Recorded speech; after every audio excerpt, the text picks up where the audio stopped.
Washer not filling with water or filling too slowly. The water inlet valve is the most likely cause after you've checked the supply valves.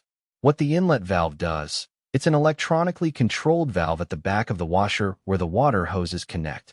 When the washer needs water, the control board sends a signal, the solenoid opens, and water flows in. Most washers have a dual valve, one solenoid for hot water, one for cold. Symptoms of failure: no water entering the washer.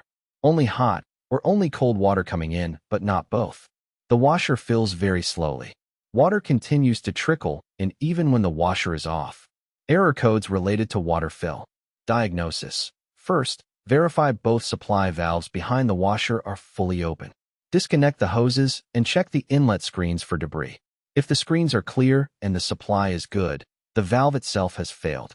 Cost. The inlet valve costs $25 to $60. With professional installation, $100 to $200 total.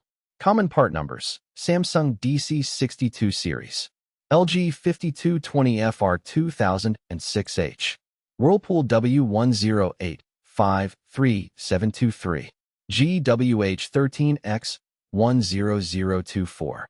DIY difficulty: moderate. You need to disconnect the water hoses, unscrew the old valve, transfer the wiring harness to the new valve, and reconnect. The main challenge is accessing the back of the washer. Washer inlet valve replacement. Port St. Lucie, Stewart, Fort Pierce, Jensen Beach. Call Treasure Coast Appliance Repair at 772-353-5791.